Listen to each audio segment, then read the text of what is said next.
Hello friends, welcome to VTech Academy, and here in this section we are going to discuss few theorems on trigonometric ratios of compound angles. So first let us understand what is a compound angle. So if A comma B are two angles, then their sum, say A plus B, and the difference A minus B are said to be compound angles. And now let us try to prove this theorem. Here, if A comma B are two real numbers, then prove that cos A plus B is equal to cos A cos B minus sin A sin B. So, we can prove this theorem in various cases depending upon the magnitudes of A comma B and A plus B. So first, let us consider case 1. So in the first case, let us assume A is equal to 0 or else B is equal to 0. So in either of the cases, you will get the same answer. So now let us go with A equal to 0. And now let us consider an equation that is A plus B. So by substituting the value of A, we get 0 plus B, that implies the value of A plus B will be equal to B. And now let us find the value for cos A. So by substituting the value of A here, we get cos 0 degrees and the value of cos 0 is 1. So here we get cos A is equal to 1 and then sin A, which is equal to sin 0 and its value will be equal to 0. So here we get sin A is equal to 0. And now moving over to the theorem. So thus let us consider RHS side, that is cos A cos B minus sin A sin B. And then substitute the values of cos A and sin A in the formula. So we get here cos A, that is 1 into cos B minus sin A, which is 0. So we get 0 into sin B.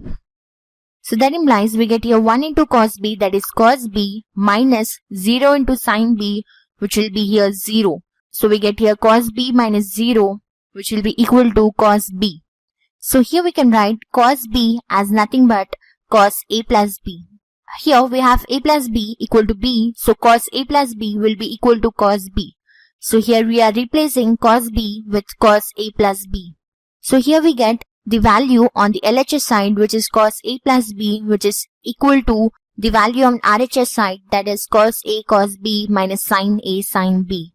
And now let me consider the case 2, where A is greater than or equal to 0 and B is greater than or equal to 0 and A plus B is equal to 2 pi. So in this case, we get cos A plus B is equal to cos 2 pi.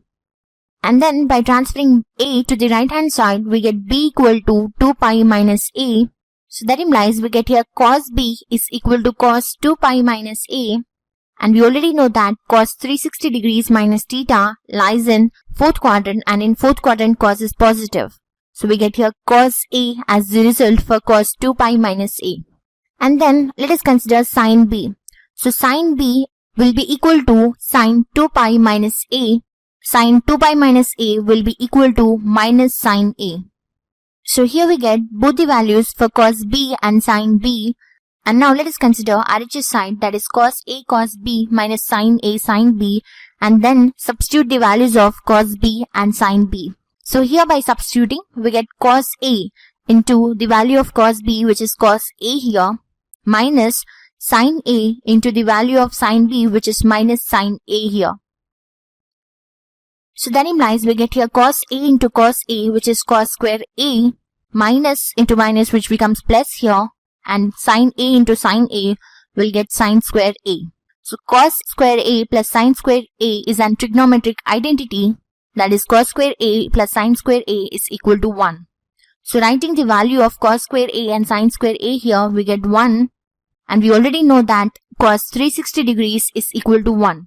So here we can replace 1 with cos 360 degrees, that is cos 2 pi, and here from this equation, that is cos A plus B is equal to cos 2 pi, we can replace cos 2 pi as cos A plus B. So here by considering RHS side, we proved the value on the LHS side, that is cos A plus B. So hence this was the proof for the formula cos A plus B is equal to cos A cos B minus sin A sin B. Hope you understood the concept. Refer to more videos on trigonometry on our website vtechacademy.com. Thanks for watching. Have a nice day.